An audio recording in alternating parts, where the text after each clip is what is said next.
micro du Pasteur Bobo aujourd'hui, c'est ici au club presse de l'Union Européenne. Je crois ils ont la conférence à Kafu et Rosala. C'est aujourd'hui. Bonjour maman. Bonjour papa. Comment vous portez? Très bien papa. Que va-t-il se passer aujourd'hui? Bon, c'est une conférence pour le Congo. Hein? On va parler du Congo, on va nous poser des questions qui sont cachées. Et on va essayer. Et qui organise? CNRC. CNRC, oui. Conseil national de la résistance congolaise. Merci voilà. Beaucoup. Merci beaucoup, notre pasteur. Bon, c'est grand l'entrée.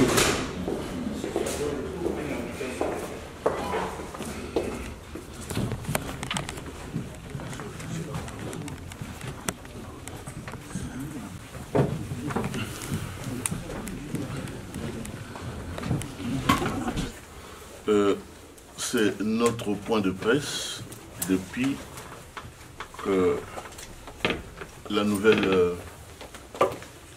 structure de la résistance a été mise en place. Et c'est aujourd'hui que nous avons prévu pour faire un point de presse dans ce club de presse Bruxelles-Europe.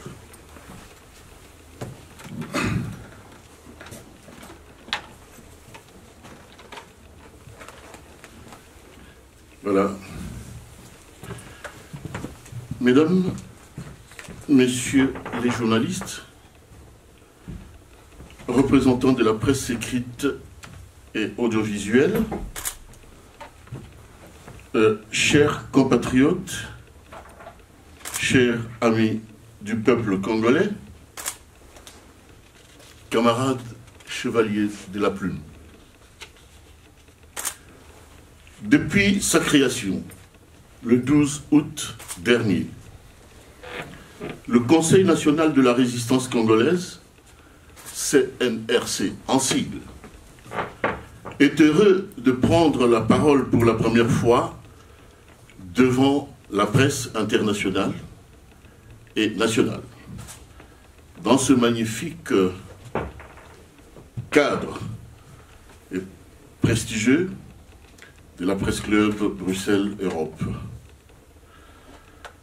La présence des éminents chevaliers de la plume et les représentants des médias audiovisuels nous honorent. Nous ne pouvons nous empêcher de saluer ici également la présence dans cette salle des patriotes résistants et parmi eux, Madame Justine Poyo Kassavou.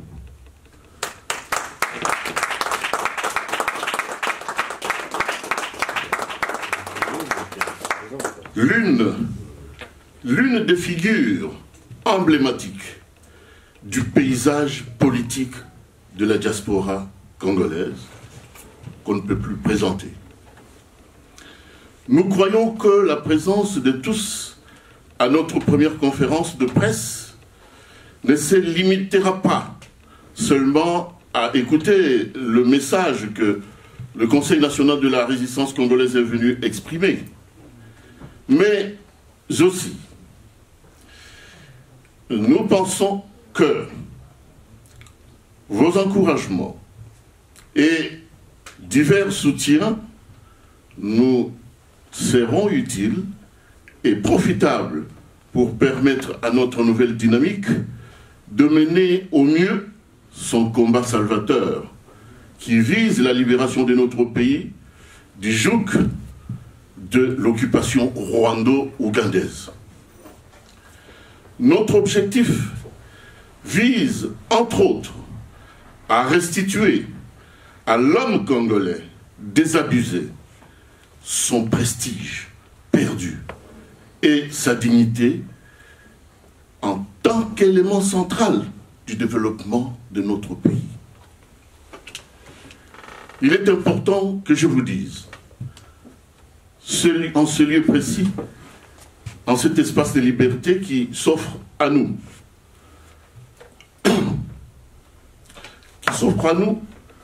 que maintenant, ça va nous permettre sans aucune crainte d'exprimer nos grandes préoccupations liées aux sempiternelles frustrations quotidiennes de notre peuple, lequel est confronté à une problématique d'une crise politique et sécuritaire inquiétante qui appelle ici et maintenant à trouver une solution salvatrice.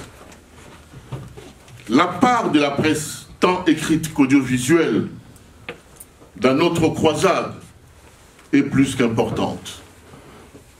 En effet, tant que la presse est reconnue comme quatrième pouvoir dans la doctrine universelle, l'objectivité recommande que ce pouvoir, incarné par la presse, soit porteur du ferment de vérité et de justice, gage de son indépendance, pour apporter à l'opinion, tant nationale qu'internationale, une information empreinte de vérité, de justice et d'équité qui fait cruellement défaut dans un Congo occupé. Le monde actuel végète en pleine turbulence provoquée par la démesure, l'égoïsme et la folie meurtrière de l'homme. L'écrivain français Paul Valéry disait en 1932 ce qui suit: « Jamais l'humanité n'a réuni tant de puissance à tant de désarroi, tant de soucis et tant de jouets, tant de connaissances et tant d'incertitudes. L'inquiétude et la futilité se partagent nos jours. Faut-il paraphraser l'auteur précité, que l'appât de l'argent et profit démesuré sont à l'inverse de nos valeurs humaines bantoues, qui reposent sur l'être d'abord et non l'avoir. Il n'y a des richesses que d'hommes, dit la philosophie bantoue. L'avoir repose sur la solidarité et le partage. Mesdames et messieurs les journalistes, chers compatriotes, l'objet du message que le Conseil national de la résistance congolaise vous apporte aujourd'hui est lié à la problématique de la crise politique et sécuritaire chronique qui a plongé la République démocratique du Congo dans un océan d'incertitude. Et ce, depuis l'avènement de l'imposture à la tête de notre pays, le 26 janvier 2001. Le Tutsi-Port a installé au Congo un ordre politique criminel et faux en tout genre, régenté par un imposteur rwandais qui s'est fait faussement appeler alias Joseph Kabila. Depuis la fin de son mandat, le 19 décembre 2016, l'homme se cramponne encore au pouvoir contre la volonté de notre peuple, à l'issue d'un accord politique boutiqué le 31 décembre de la même année, avec une opposition en mal de positionnement et à la recherche des strapontins. À ce jour, l'imposteur multiplie sans cesse des subterfuges et d'autres manœuvres dilatoires pour demeurer indéfiniment à la tête de notre pays. Son refus délibéré d'organiser les élections dans le délai constitutionnel s'inscrit dans cette logique de « j'y suis, j'y reste ». Les massacres récurrents des Congolais planifiés par le régime au Grand Kivu et Grand Kasaï, où on déplore plusieurs victimes, parmi elles 2 experts de l'ONU, s'inscrivent également dans cette logique inextricable. Aujourd'hui, plus qu'hier, le peuple congolais clame son ras-le-bol et rejette totalement ce régime tortionnaire. le peuple se prépare avec les forces de la résistance combattante à l'imminence d'un grand soulèvement populaire afin de bouter dehors les occupants. C'est donc dans cette optique que l'on a inscrit l'acte fondateur de notre nouvelle dynamique dénommée Conseil national de la résistance congolaise, le 12 août 2017, ici même à Bruxelles. Structure fédératrice, le Conseil national de la résistance congolaise est un fer de lance mis en place par plus de 17 mouvements et personnalités pour combattre et en découdre avec le pouvoir avilissant de Kinshasa. Notre mouvement est organisé en un comité de coordination assorti d'une instance spéciale de pilotage stratégique, charge assumée par l'ancien conseiller spécial en matière de sécurité du maréchal Mobutu, en la personne de M. Honoré Ngwanda Ko-Atumba, et de Paul Kaumbu, moi votre serviteur, comme coordonnateur général, de Kedi Kiwewa, comme secrétaire de coordination, et enfin du doyen Léon Kadima Muntuntu, comme porte-parole. Le Conseil national de la résistance congolaise s'appuie sur des commissions opérationnelles répertoriées en commissions ci-après: diplomatie, finance, formation, mobilisation, stratégie et études. Mesdames et messieurs, messieurs les journalistes, la souffrance de notre peuple en 20 ans d'occupation Tutsi a atteint le seuil de l'inacceptable. Le monde libre devra non seulement condamner des crimes, mais aussi et surtout s'engager à sanctionner sévèrement leurs auteurs. Et je m'adresse à tout le monde, à la conscience universelle. Martin Luther King disait: ce qui m'effraie, ce n'est pas l'oppression des méchants, mais c'est l'indifférence des bons. Je vous remercie, mesdames et messieurs, de votre attention.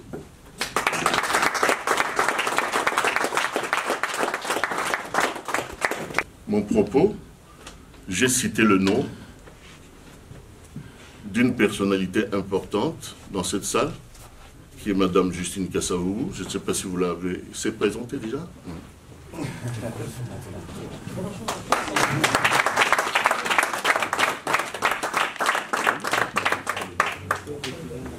Je viens d'être surpris, tout de suite là. Je vois une tête qui a partagé avec moi une certaine jeunesse à Kinshasa. Kwebe Kimpele Dieudonné.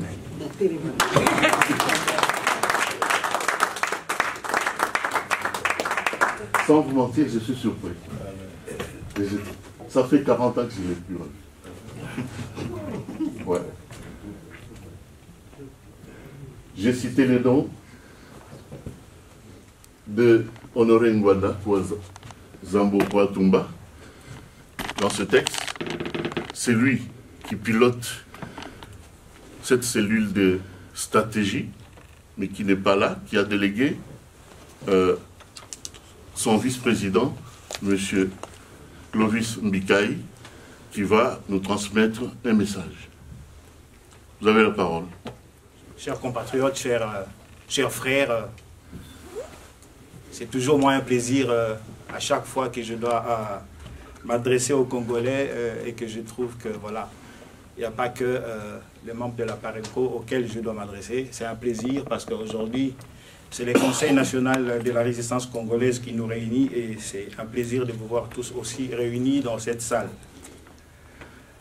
Je voudrais, comme vient de le dire le coordonnateur Paul Kaumbu, vous faire lecture de la déclaration politique du Conseil national de la résistance congolaise que nous a transmis le président Honoré Ngwanda, qui est justement, comme le disait encore une fois le coordonnateur, Paul Kaumbu, c'est la personne qui conduit le pilotage stratégique de ces conseils.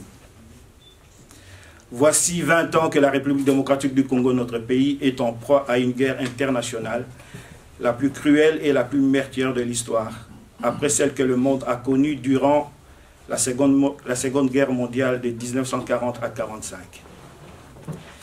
Si cette dernière guerre s'est déroulée à visage découvert, classant clairement les agresseurs d'un côté, les agressés et leurs alliés de l'autre, la guerre internationale du Congo qui s'est déclenchée en 1997 a la triste particularité de se dérouler sous les masques du mensonge. On a menti au peuple congolais dans tous les domaines. On lui a menti sur les commanditaires de l'agression. On lui a menti sur la nature même de l'agression qu'on a camouflée sous le nom de rébellion. On lui a menti sur les causes de cette agression. On lui a menti sur les origines réelles et les motivations profondes de cette agression. On lui a menti sur l'identité des agresseurs. On lui a menti et on continue à lui mentir surtout durant 20 ans. Et grâce aux puissants médias internationaux, on continue aujourd'hui à empêcher au peuple congolais d'accéder à la vérité sur les drames que vit son pays, drames qui le propulsent aujourd'hui à la tête du palmarès de la misère la plus noire du monde.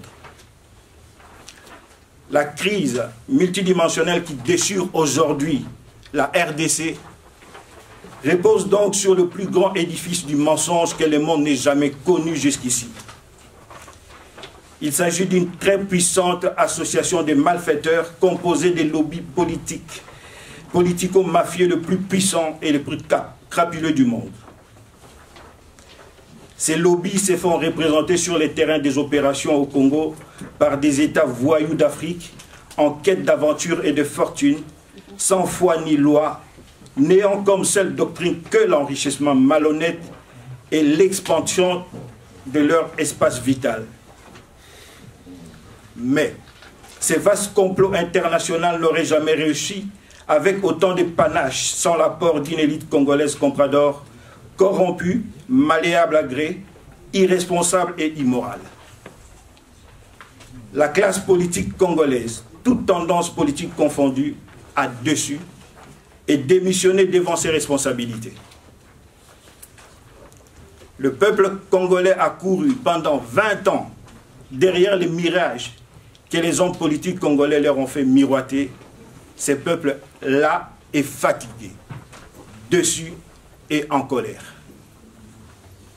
Oui, les Congolais sont fatigués des promesses des mascarades électorales qu'ils savent dorénavant qu'ils ne seront jamais contrôlés. Les Congolais sont fatigués des marches, des villes mortes, des concerts de casseroles, des cartons jaunes et des cartons rouges que les arbitres ne donnent jamais aux joueurs fautifs. Les Congolais ne veulent plus de dialogue, des accords ni des transitions avec ou sans Kabila. Aujourd'hui, les Congolais de la capitale ou des villes de l'intérieur du pays, les Congolais de la diaspora ou celui du fin fond de la campagne n'a qu'un seul mot, un seul vœu dans sa bouche. Rende-moi mon Congo et ma prospérité. En lingala, zongisela ngai Congo nanga. Le peuple veut qu'on lui rende sa souveraineté et qu'on mette fin au cycle infernal des misères. Il n'a pas besoin de formules alambiquées des politiciens en mal de pouvoir et d'argent facile. Face à cette démission collective et individuelle d'une classe politique amortie et à bout de souffle, une vague de patriotes résistants congolais a décidé de se dresser en guise d'alternative pour voler au secours du peuple congolais et répondre à son vœu le plus légitime. Ces patriotes résistants congolais ont choisi de ne pas se battre pour décrocher le pouvoir et occuper des postes ministériels dans un pays occupé et totalement en ruine. Ils ont plutôt choisi de se regrouper au sein du Conseil national de la résistance congolaise, CNRC, pour empêcher le peuple congolais vers la seule voie des sorties qui lui restent, à savoir celle de la révolution populaire, pour renverser le joug de l'occupation, recouvrer son Congo et bâtir un Congo souverain et prospère. Dès sa création, les CNRC bénéficient des infrastructures de la PARECO, les mouvements politiques que dirige M. Honoré Ngwanda et de celles des autres groupes composant notre plateforme pour assurer la mobilisation et l'encadrement de masses populaires sur les terrains en République démocratique du Congo. Il est évident qu'à ce stade de notre action, nous ne pouvons nous permettre de livrer au public notre modus operandi, ni notre stratégie de combat. Néanmoins, les CNRC restent largement ouverts à tout Congolais, mus par la volonté de libérer les pays du joug des étrangers qui œuvrent pour sa balkanisation et sa destruction. Tous les représentants du CNRC, dans la diaspora et à l'intérieur du pays, ont été instruits d'accueillir et d'orienter tous les patriotes qui adhèrent au combat de résistance et de libération du pays. C'est dans cette optique que, sous la direction de M. Honoré Ngwanda, les CNRC s'engagent demain, après avoir conduit le peuple congolais à se libérer du joug de l'occupation, à s'attaquer sans délai aux grandes origines de maux qui menacent l'existence de l'État congolais. La République démocratique du Congo est aujourd'hui malade de ses richesses scandaleuses. En effet, les régimes d'occupation, avec ses prédateurs internationaux, ont développé le bradage, les pillages et les trafics de minerais ainsi que du bois au point de menacer la sécurité au niveau mondial. Le trafic de minerais stratégiques comme l'uranium a aujourd'hui des conséquences incalculables sur la sécurité internationale. À ce sujet, les CNRC s'engagent solennellement à renégocier après la libération de la RD Congo tous les contrats miniers, et cela dans le respect de ces normes internationales basées sur le principe du gagnant-gagnant ou du win-win. L'absence voulue et calculée de la politique migratoire par les régimes d'occupation a rendu aujourd'hui poreuses toutes les frontières de la RDC, favorisant ainsi l'infiltration et l'installation des groupes terroristes qui ont été chassés ailleurs de leur base de ravitaillement en pétrole et qui ciblent aujourd'hui la RDC comme leur nouvelle base à cause de ses nombreuses richesses. Pour mettre fin à cette menace avérée, le CNRC s'engage à appliquer sans délai une politique rigoureuse de l'immigration pour sécuriser les 9 frontières nationales. Nous en avons l'expertise. 20 années d'occupation, des pillages et des destructions systématiques et volontaires des infrastructures économiques et sociales du pays ont plongé la RDC dans un gouffre de misère sociale sans précédent dans son histoire. Des générations entières sont condamnées durant plusieurs années à venir à l'abrutissement le plus ignoble. Ces générations sont en effet volontairement exclues du rythme mondial du développement intégral et du progrès, et c'est là dans tous les domaines, y compris celui de l'informatique, l'avenir de demain. C'est pourquoi, dès la libération, les CNRC se fera le devoir de lancer en toute priorité un vaste programme pour la promotion de la santé d'une part et pour éradiquer la faim d'autre part. Ainsi, l'accès à l'eau, à la nourriture, à l'électricité, aux soins de santé, à l'hygiène publique, à l'éducation, feront l'objet du projet prioritaire du CNRC. Fait à Paris le 7 novembre 2017, Honoré Ngwanda Jambo Koatumba. Je vous remercie. Dans le staff qui coordonne les activités donc, du CNRC, je voudrais qu'elle se mette debout pour que vous l'acceptiez comme ça.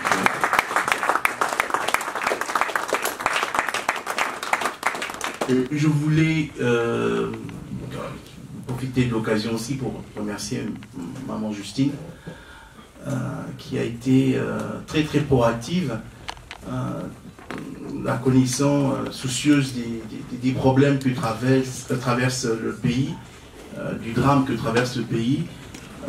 Elle a été soucieuse, elle a été proactive pour se dire comment elle pourrait apporter sa pierre à la résolution effectivement des problèmes du pays.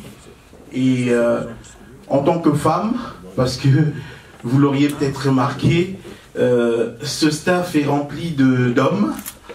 Je pense que en tant que femme, maman, hein, on n'arrête pas de se plaindre de mamans, de nos sœurs qui se font violenter au pays.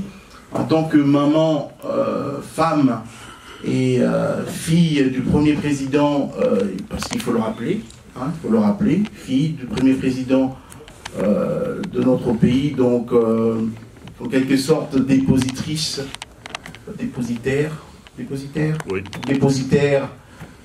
de notre indépendance et de notre souveraineté. Je suis fier en tant que jeune frère de voir maman Justine nous rejoindre dans ce staff dirigeant du Conseil national de la résistance congolaise. On va passer aux questions. L'objectif aujourd'hui, c'était vraiment de vous donner la parole, de vous entendre, de prendre les questions de la presse. Voilà, donc on va faire circuler le micro pour ceux qui ont une ou deux questions à poser.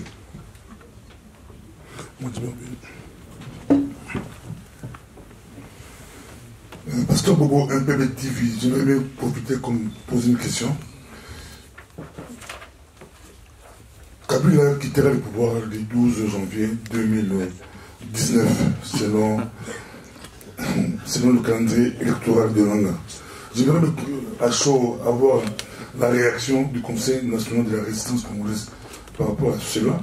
Et deuxième question, que comptez-vous faire? J'ai écouté le discours, vous fustigez les casseroles, les boules de casseroles, que les autres ont appelé pour hier minuit. On ne sait pas si ça s'est passé, mais vous à la place, vous proposez quoi?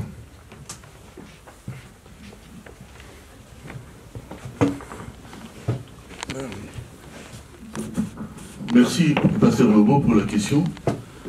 Nous avons eu plusieurs occasions à nous entretenir avec vous. Et j'aimerais encore répéter une fois pour toutes, dans l'entendement de la résistance congolaise, celui que vous appelez alias Joseph Kabila n'existe pas, n'existe plus. Nous le conjuguons au passé. Si vous croyez que c'est en 2019 qu'il va quitter le pouvoir, mais dans notre imaginaire à nous, ce monsieur est déjà parti. Ce qui reste, c'est formaliser seulement son départ d'une manière ou d'une autre. Merci.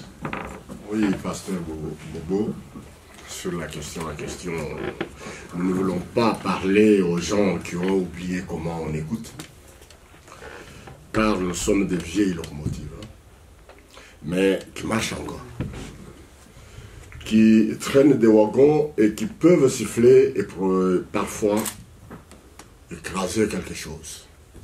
Donc cette question sur le délai ou le calendrier, nous sommes dans la diaspora, nous sommes tous presque oubliés par ce qui se passe avec cette classe politique toxique au pays. Donc, ne perdons pas le peu d'énergie que nous avons pour l'avenir de notre pays, pour être à la remorque des calendriers ou des casseroles ou des cartes jaunes, cartes rouges. Ça, c'est une distraction. Merci.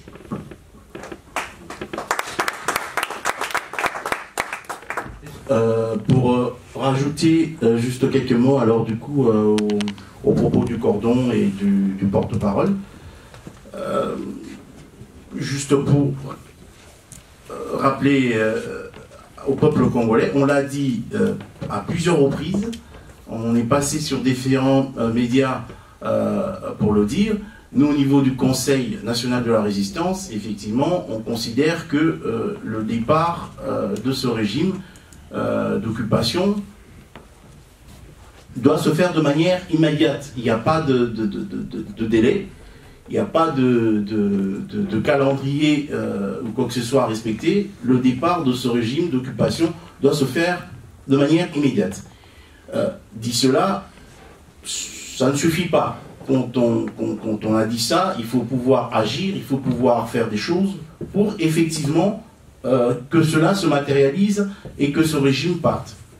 Donc, nous, on l'a toujours dit, et contrairement aux autres forces, Pasteur Bobo, auxquelles vous faites référence aujourd'hui, on a toujours dit qu'un dialogue avec un tel régime ne sert à rien, que des élections, attendre des élections de la part d'un régime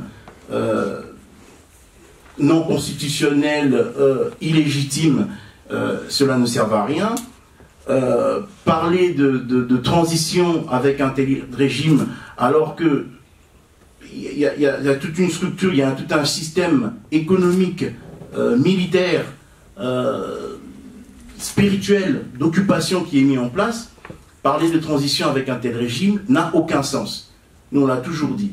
Effectivement, il y a eu des forces congolaises, des mouvements citoyens congolais qui ont dit, ben non, nous, on va demander le respect des accords de la Saint-Sylvestre, on va attendre des élections, on va absolument demander des élections, on va absolument attendre une transition avec ce régime-là. Nous, on a toujours dit non. Ben, on est heureux de savoir qu'aujourd'hui, ces forces ont finalement quitté leur naïveté ou leur manque de maîtrise de ces sujets-là pour se dire aujourd'hui que ce régime doit partir et qu'il doit partir maintenant grâce à un soulèvement populaire. Donc, moi, j'aimerais profiter de l'occasion, et je crois que le cordon ne me contredira pas, pour réaffirmer ici notre volonté de dire, de demander solennellement au peuple congolais de se soulever, de se lever comme un seul homme et de bouter ce régime dehors. C'est tout ce que nous, on peut dire par rapport à la réaction des autres forces congolaises. C'est bon. J'aimerais bien vouloir peut-être poser ma deuxième question avant de laisser le parole aux autres aussi. Quelle est la position du CNC par rapport à la position américaine? On a vu Nikki aller déclarer que l'Amérique accepte le calendrier proclamé, c'est vraiment très clair, et l'Amérique va faire tout son pouvoir pour Kabila puisse respecter ce calendrier.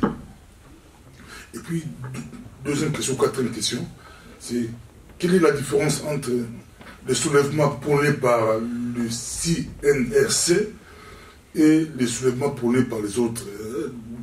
Maintenant, on voit presque tous les politiciens, tous les politiques appellent au soulèvement pour la solution qui s'est chassée Kabila. Quelle est la différence entre ces appels? Est-ce que vous êtes prêts à rejoindre les autres ou c'est les autres qui doivent vous rejoindre? C'est ma question. Encore une fois, Pasteur Bobo, nous faire encore allusion aux autorités des États-Unis sur la politique de notre pays. Je voudrais encore répéter ici que nous considérons tous ceux qui viennent de l'extérieur comme étant une distraction. Le peuple congolais a tellement souffert qu'on n'a plus besoin des interférences étrangères dans l'histoire du Congo. Le soulèvement populaire, qu'il soit vu comme nous l'entendons, c'est-à-dire soulever le peuple. Le peuple, c'est qui? Le peuple, c'est l'ensemble de ces Congolais qui travaillent comme fonctionnaires, qui sont militaires, qui sont dans la police, les étudiants, les commerçants, les lycéens. C'est cet ensemble, les pêcheurs, les chasseurs, tous ceux qui composent le paysage donc, de notre peuple, ces gens-là sont appelés, sans délai, à se mettre debout pour chasser l'ennemi qui est venu occuper nos terres. Le problème ici, et Ali Likamboya Mabele. Et Ali Likamboya Mabele, comme on dit, on menace le Congolais.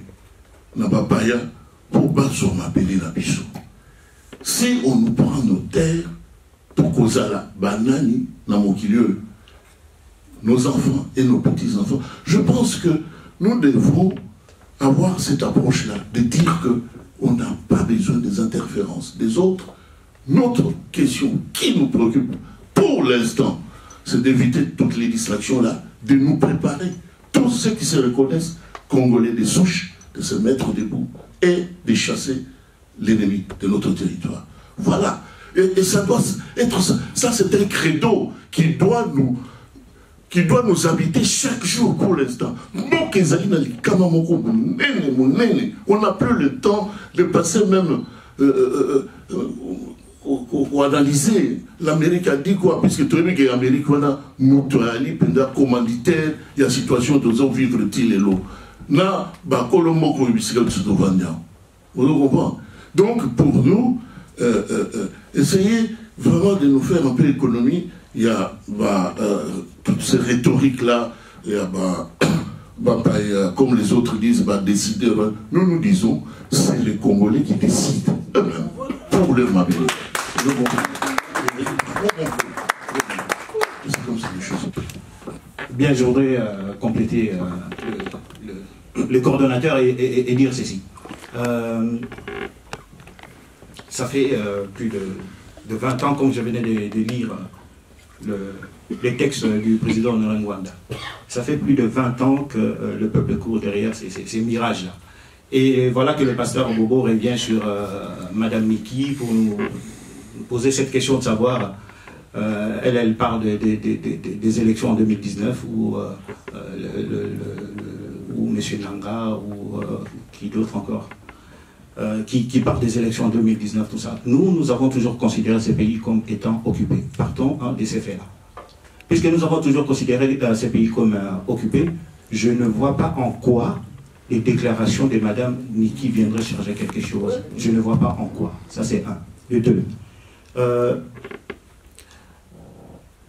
Il y a quelques jours, vous avez interviewé le président Laurent Ngwanda. Et je me rappelle bien, il vous avait répondu, toujours à propos de ces genres de questions, que nous devons arrêter de courir après ces gens-là. Nous devons arrêter parce que ça fait des années. Et j'avais aussi suivi notre émission que vous avez faite avec Madame Kassavou. Elle avait repris les mêmes choses il y a quelques mois de cela. C'est fini cette époque où on devait courir derrière le faiseur de roi. C'est fini. Comme vient de le dire le coordonnateur, nous devons, de nous-mêmes, prendre les choses en main. Et puis, quand nous parlons de soulèvement populaire ou révolution populaire, il y a populaire là-dedans. Populaire, ça englobe tout le monde.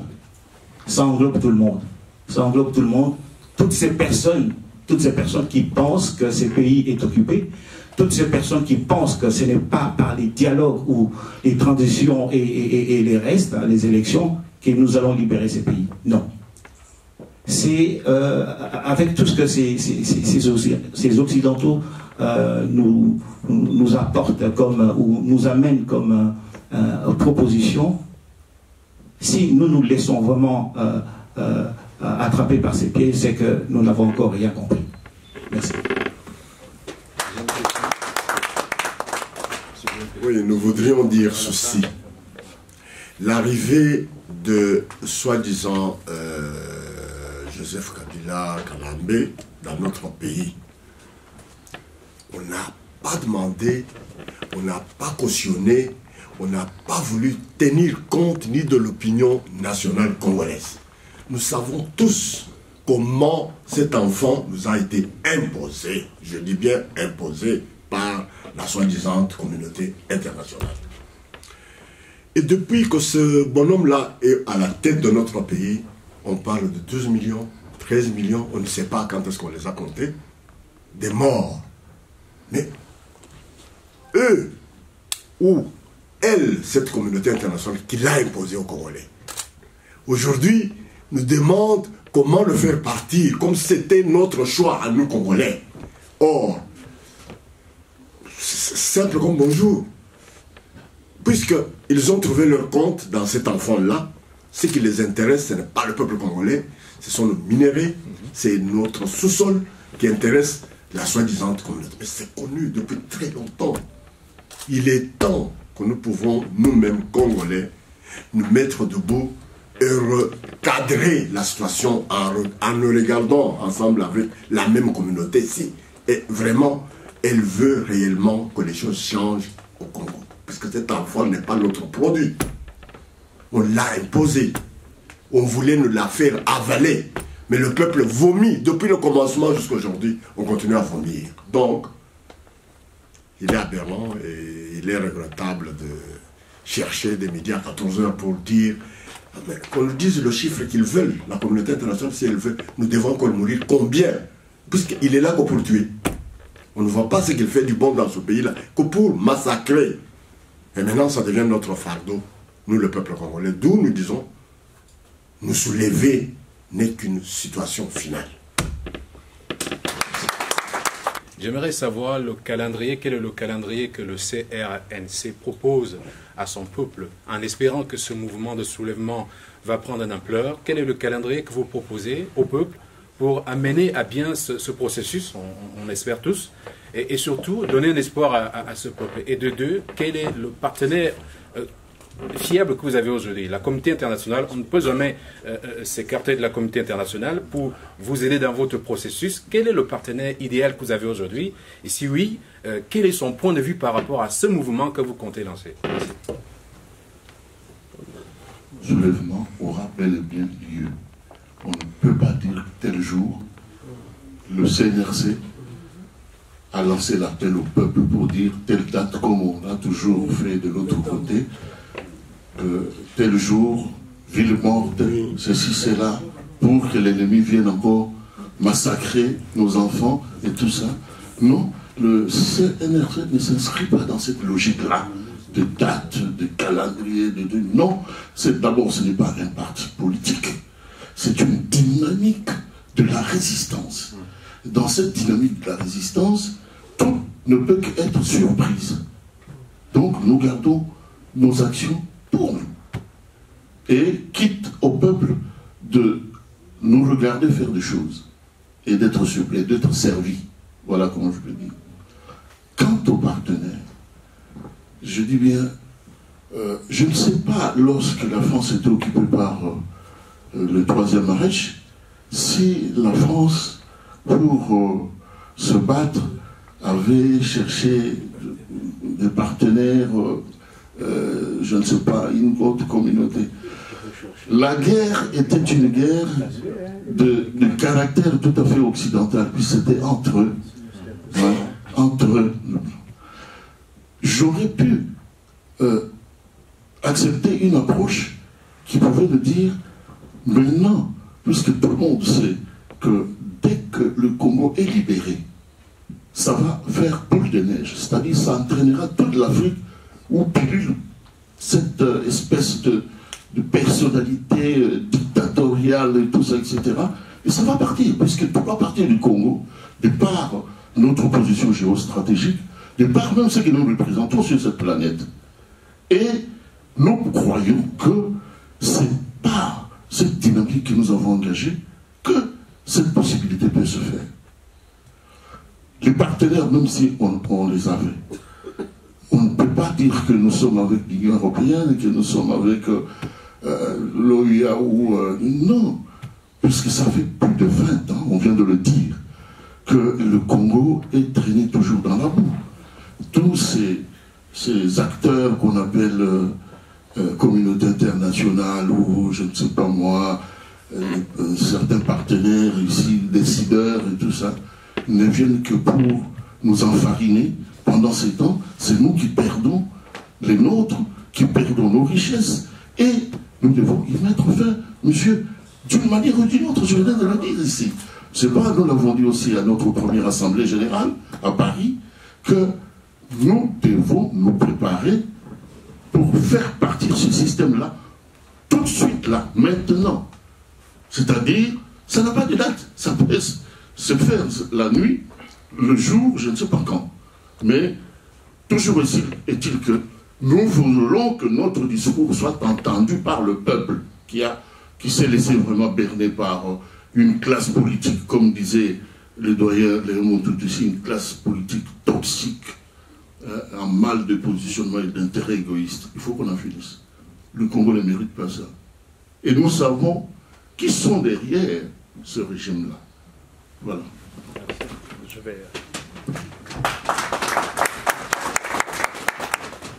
Je vais aller dans les sens du coordonnateur Kaoubou, mais je vais aller, je vais être un peu plus bref. Je voudrais simplement faire un lien entre la première question du pasteur Bobo sur Madame Niki et votre question. Je me dis, en répondant au pasteur Bobo, nous avons voulu montrer que les Congolais doivent décider du sort du Congo. Avec votre question, la deuxième, vous parlez des partenaires. Puisque j'ai dit que je voulais faire un lien, il faudra que les choses changent aussi de ce côté-là. C'est-à-dire qu'il faudra que ces partenaires viennent à nous. On ne doit pas toujours courir derrière ces gens-là. Vous savez, quand les amis enfin les amis, ouais, nos frères de la Tunisie ou du Burkina et autres, quand ils ont commencé les soulèvements, ils n'avaient pas cherché de partenaires. Ils se sont soulevés et ce sont les partenaires qui sont venus après. Donc nous allons, c'est pour cela que nous insistons sur les soulèvements populaires. Ces gens-là courent après des intérêts. Ces gens-là, ce qui les intéresse, ce sont leurs intérêts. C'est pas la population, c'est pas... Non, c'est leurs intérêts. Alors, à partir du moment où nous allons, j'insiste sur le nous là, c'est des Congolais. Quand nous allons prendre les choses en main, ces gens-là, ipso facto, ils viendront vers nous. Et c'est à ce moment-là que nous allons aussi commencer à mettre la barre un peu plus haute. C'est ce que je voulais juste dire. Je serai très bref aussi sur cette question-là de partenaires. Vous êtes nos partenaires, les chevaliers de la plume. Si vous diffusez les informations qu'il faut pour aider ce peuple-là de se prendre en charge réellement, puisque vous êtes un quatrième pouvoir, comme on dit. Hein. Lesquels partenaires vous voulez? Dans le peuple belge ici, nous avons deux sortes de la Belgique. Je l'ai toujours dit et je ne cesse de le dire. La Belgique officielle, qui cautionne avec les dictateurs, et la Belgique du peuple, qui ne connaît peut-être pas ce qui se passe dans nos pays. Est-ce que parmi le peuple belge le plus bas là, voilà nos partenaires? Parce que le jour où ils sauront que tous les malheurs qui nous arrivent, quand nous pointons la Belgique, notre partenaire, notre métropole, d'être à la remorque de nos malheurs, mais si nous ne sommes pas des hypocrites pour le dire à haute voix, parce que qui est venu avec cet enfant-là imposé au peuple congolais? Voilà. Nous avons deux Belgiques, l'officiel et le peuple. Dans le peuple-là, nous pouvons y trouver des journalistes comme vous, des journalistes comme tant d'autres qui aiment bien le Congo, et réellement, il y en a. Mais est-ce que nous avons fait notre travail d'aller vers ces gens-là, du peuple? En France, la même chose, que ce soit même aux États-Unis d'Amérique. Il y a l'officiel, vous parlez de Niki, ça c'est la voix officielle des États-Unis. Mais le peuple là, dans le peuple là, il y a des amis qui peuvent aussi être nos partenaires et qui peuvent, si nous le voulons, mais pour le moment, prenons-nous en charge, nous-mêmes Congolais, et nous saurons qui sera notre partenaire demain. Merci. Donc la mode est maintenant au soulèvement populaire. Au début, nous avions la mode de l'impérium, vous le savez. Cette mode est passée. Puis est venue la mode des dialogues, elle est passée. Puis est venue la mode des concertations, elle est passée. Idem pour la mode de la médiation de la Synco des évêques, elle est passée aussi. Puis est venue la mode du conclave de Genval, elle est passée. Je redoute bien fort que la mode du soulèvement populaire ne passe elle aussi, parce qu'en plus, elle est polluée, cette mode. Il y a le soulèvement populaire tel qu'elle entend, le CNRC, et l'autre soulèvement populaire tel qu'elle entend, ceux qui sont restés au pays. Il y a donc une sorte de parasitage du message, une confusion du message, qui est évidemment délibérément entretenue. Kulutu Kaumbu, je suis particulièrement heureux de vous retrouver aujourd'hui ici après 40 ans d'absence. Dans mon entendement, quitte à me tromper, les Congolais n'ont aucune expérience, ni expertise, ni connaissance en matière de résistance. Parce que c'est la première fois que ça nous arrive. C'est la première fois que le Congo est occupé par une communauté ethnique. Donc il n'y a pas d'antécédent dans l'histoire. Il faut improviser. Mais nous improvisons mal, j'en ai bien peur. Parce que nous avons mis l'émotion avant la réflexion. D'abord, nous avons mal qualifié la situation du Congo. C'est vrai, c'est une occupation militaire, et la Pareco l'a bien souligné depuis des années, jusqu'à publier la liste des officiers Tutsis qui sont infiltrés au sein des FARDC. C'est un document fondamental. La liste des officiers Tutsis rwandais, il n'y a pas un seul officier Hutu rwandais au sein des FARDC. Pour ceux qui ont un tout petit peu de cervelle, ils peuvent en déduire que c'est une occupation militaire Tutsi. Mais il y a aussi une autre dimension, c'est la domination ethnique. Il y a donc une occupation militaire et une domination ethnique. Face à ce double phénomène, est-ce qu'un soulèvement populaire peut renverser la situation? Je dis oui, à condition qu'en amont, des actions aient été menées. Quelles actions? Mais la résistance, ce sont des soldats qui se battent, mais sans uniforme. Jusqu'à présent, nous ne nous sommes pas encore battus. Je n'ai pas entendu une seule fois qu'il y a des unités combattantes au sol qui se battent au Congo. Il y avait des Vietcong, des enfants qui avaient mon âge à 16 ans, quand je faisais encore la médecine, qui nous ont dit, voici comment nous avons résisté contre l'occupation américaine. Si vous lancez la population contre un régime d'occupation, alors que celui-ci est encore intact militairement, c'est-à-dire que vous n'avez pas entamé ses forces militaires, vous envoyez la population au casse-pipe. C'est la chair à canon. Et ils vous attendent justement, ils attendent que vous commettiez cette erreur. Il a dit ça. Mais regardez ce qui s'est passé à Kamwina Sampo. Vous avez vu les vidéos. Il y a une vidéo qui m'a littéralement sidéré. Un engin de terrassement de la MONUSCO, de marque Caterpillar, en train de ramasser des cadavres par dizaines et de les jeter dans une fosse commune.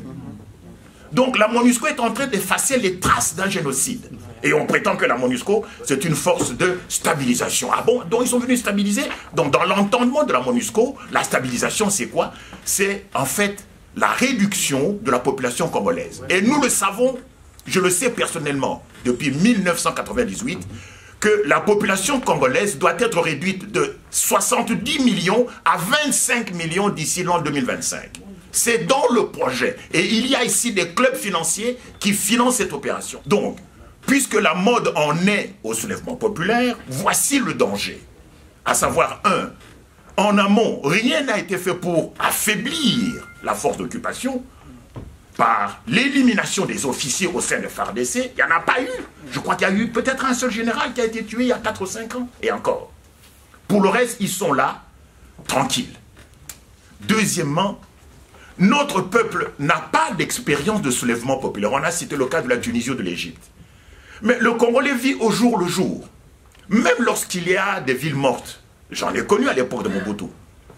Les gens peuvent disons, observer, c'est en fait une espèce de grève, ils peuvent observer une grève pendant, 2 jours. Le 3e jour, ces gens doivent rentrer, chercher à manger pour leur famille. Le Congolais vivant au jour le jour. Un soulèvement populaire est une entreprise de longue haleine. il faut attendre peut-être 3 mois, 4 mois pour que finalement le régime s'effondre. Or, nous savons, et vous le savez, que le Congolais ne peut pas se battre pendant 10 jours, c'est-à-dire il va au front, on les tue, il revient, on les tue, il revient encore. Ce n'est ni dans nos cultures, ni dans notre expérience, ni dans notre façon de vivre. Donc, l'espoir que le CNRC met dans le soulèvement populaire me paraît quelque peu exagéré. Il faudra peut-être qu'on passe par là, mais il faudra d'abord que le terrain soit préparé. Or, cette préparation préliminaire, préalable, n'a pas encore été faite.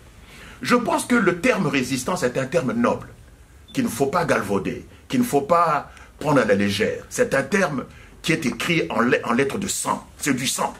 Pour le moment, uniquement le sang des victimes des mamans violées. Il y a avant-hier, vous avez vu ce qui s'est passé à Bukavu avec l'ancien garde-corps d'Azara Souroubero, un certain Abbas. Vous avez vu les images? Donc une jeune fille qui sortait du lycée, qui rentrait chez elle, et on l'a retrouvée par terre avec les 2 jambes amputées par un obus de bazooka. Donc, le soulèvement populaire qui est appelé ici par le CNRC, c'est une solution qui n'arrive généralement que lorsque la force de l'ennemi est affaiblie. Or, jusqu'à présent, depuis que Kabila est là, la force de l'ennemi est intacte. Elle se renforce d'ailleurs chaque jour. Voilà. Donc, pour terminer, j'ai une solution. Cette solution, c'est Koulouto Honoré Mbanda Nzamboka Tumba qui me l'a fourni, qui me l'a suggéré. Parce que nous sommes, semble-t-il, des Bantous, un terme qui a totalement disparu du vocabulaire et du lexique congolais. Le mot Bantou, on n'entend plus parler de ça. Nous sommes des Bantous. Nous n'aimons pas beaucoup le sang. Si on ne veut pas les éliminer physiquement, on leur tend à chacun un billet d'avion à l'aise simple Kinshasa-Kigali, en 2e classe. Pas première. Même la première classe, ce sera pour Kabila. Mais tous les autres, on leur tend un billet d'avion Kinshasa-Kigali, en 2e classe, à l'aise simple. Ça coûtera moins de 500 000 €. J'ai fait le calcul. Moins de 500 000 €. La MONUSCO au Congo coûte chaque jour 1 800 000 $. Chaque jour. Et la MONUSCO est là pour bientôt 20 ans. Donc, cette crise pour prendre fin coûtera 500 000 $. Si ceux qui nous écoutent, si ceux qui ont un cœur, si ceux qui sont des êtres humains, qui voient comment on pille les richesses du Congo, comment on viole les femmes au Congo, veulent que les choses changent. Tout le reste, c'est d'un discours qui sert tout simplement à noyer le poisson. Donc, le CNRC, pour moi, c'est un mouvement qui vient à point nommé. Mais il ne faut pas laisser la place à l'improvisation ou à l'amateurisme. Ne lancez pas le peuple face au canon et au bazooka de Kabila et de Charles Bissengimana et tous ces gens-là, y compris Maître Azaré Souroubero qui possède encore le RCD Goma qui est installé à Kingaboua. Le RCD Goma, les milices de RCD Goma n'ont jamais été démantelées. À Kinshasa, il y a 4500 miliciens de RCD Goma d'Azara Souroubero. Et il faut s'en occuper. Si vous lancez la population dans un soulèvement populaire comme ces gens-là, c'est tout ce qu'ils demandent justement, que vous commettiez cette erreur. Et les médias ici n'en parleront pas. Ils vont se taire comme ils se sont toujours tus. Tout à l'heure, Papa Léon a parlé de 12 millions de morts. Mais c'est le bilan le plus... Depuis la fin de la Deuxième Guerre mondiale, c'est la guerre, c'est le conflit le plus meurtrier depuis la fin de la Deuxième Guerre mondiale. Et donc, elle devrait occuper la une des journaux. Je suis journaliste. Eh bien non, embargo. Donc on peut encore en tuer 20 millions. Ils n'en parleront pas plus que maintenant. Donc il ne faut pas compter sur les médias. J'ai parlé, j'ai terminé. Merci. Merci. Je m'appelle Chatar Saïd, donc je suis correspondant de Dunia News, qui est un journal hebdomadaire et électronique. Et puis je suis correspondant d'un journal éditeur français au Maroc, de 2 journaux plutôt, El Bayan, qui est un organe de gauche, et puis l'Opinion, qui est un journal d'un parti du centre.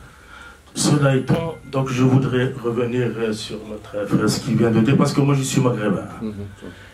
Et donc, c'est-à-dire qu'il faut faire très attention à ne pas juste tomber dans le jeu de l'impérialisme, justement, de multinational, parce que maintenant on voit que les relations internationales, ils sont devenus, ils occupent un faisceau, je veux dire, très large. Oui. Allô? Non, non, mais voilà. Allô? Oui. C'est-à-dire très large où il y a, disons, la conjugaison d'énormément de facteurs. Et à la tête de ces facteurs, je veux dire, il y a les multinationales.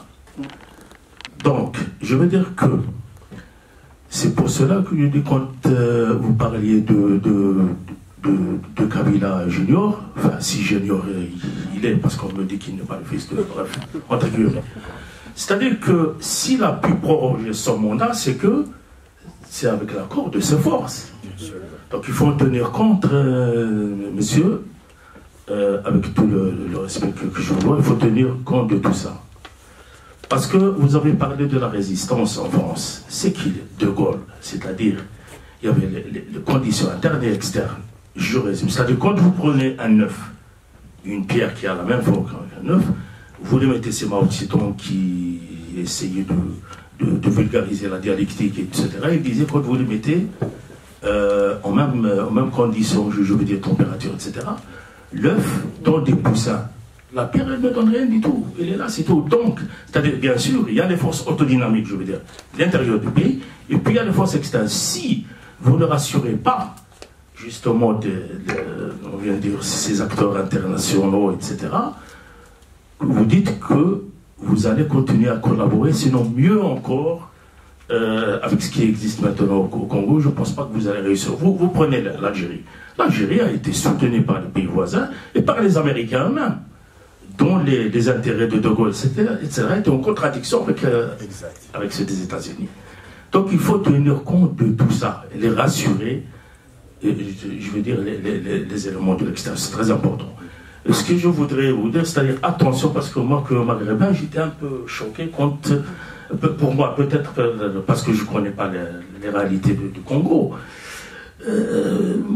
Moi, vous m'avez donné l'impression, je m'excuse, de tomber justement dans le piège disons, de ces éléments qui servent les intérêts d'autres puissances, etc., que vous déplacez le problème de l'espace politique à l'espace ethnique. Moi, je disais hier à quelqu'un qui me disait de Goma que de toute façon, quelque chose qui va arriver, le soleil finit toujours par apparaître. Je dis d'accord, le problème est que ceux qui sont morts, ils sont morts. Donc que le soleil apparaisse après, ils ne reverront plus jamais. Alors notre problème, je crois, il est là. Et je voudrais aussi revenir à ce que disait mon ami ici à côté. Je trouve que votre réponse ne m'a pas beaucoup satisfait. Quant au calendrier dont il a posé, vous avez dit qu'il n'y a pas de calendrier, on verra comment ça va se passer. Bon, j'ai dit, la première organisation qui a lutté pour libérer le Congo, parce que contrairement à ce que disait M. Kwebe ici, le Congo n'est pas occupé que maintenant, le Congo est occupé depuis, je crois, 1800, voilà, avant ça. Donc, en fait, 1876, à ce moment-là que Stanley est venu avec ce fameux papier-là. Donc, le Congo occupé depuis ce temps-là. C'est en 1899, je ne me trompe pas, qu'a été formée la première organisation pour lutter en faveur du Congo, qui a eu lieu à Liverpool. Et le monsieur qui était à la base de cela, je crois que nous devrons même citer d'enseigner à nos enfants, il s'appelle Edmund Den Morel. Ce monsieur-là a abouti quand même à une première victoire qu'on pourrait dire pour notre pays, qui a été une petite victoire quand même, c'est que Léopold II a dû céder son fameux Congo à la Belgique. Ça a été grâce à ce mouvement, cette organisation s'appelait l'Organisation de la réforme du Congo.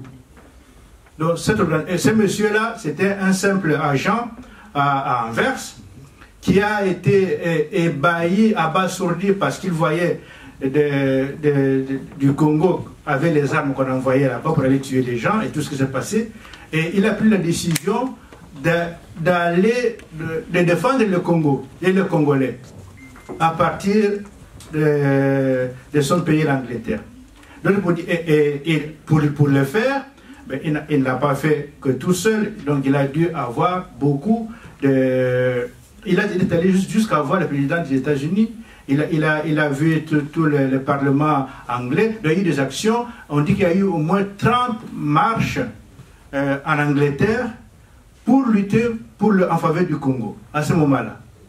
Donc, vous devez dire que ce que vous voulez faire, on ne peut pas ne pas avoir, à mon sens, des gens sur qui on peut compter et faire un véritable lobbying, faire un véritable travail de diplomatie, trouver des gens comme a dit mon frère ici à côté, pour qu'il y ait des alliés, parce qu'on ne peut pas, on ne s'en sortira jamais tout seul, pas possible.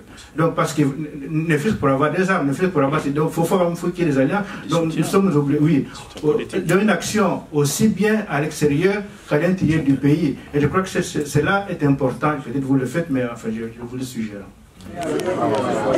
Le vice-président national à Pareco, M. Clovis Mikaï. Bonjour, M. Clovis Mikaï. Bonjour, pasteur Bobo. La réaction par rapport à ce qui s'est passé aujourd'hui? Non, réaction à Maï, Zali, il y a Essengo. Il y a comment na Bandeko Misusu, Baza pour continuer, au Sanganana, Bissona Kati à CRNC, et Zali, et Lokomoko, il y a Malam. Et puis, par rapport à ma question, il y a une question à Bango, inquiétude à Bango, besoin à Bango, et Sali, et l'Engimingi, quoi. Et l'Engimingi, parce que, voilà, Monique, nécessité et Zali, do Samana. Maintenant, que va-t-il se passer dans le calendrier de Bino? Il y a Bino Zani. Bobo Yananga, mais il y a Bino Sport. Au moins, il y a Bisso, Nani, coordonnateur Moutuntu, coordonnateur Kaungu, a répondu qu'il na yango quoi. Mais ngana on répondre les sous. Au moins, likambo ya ba délai. Lelo na ko epso que likambo o sala malubi. Ce que salamité, batu bakolo ba makambo belé.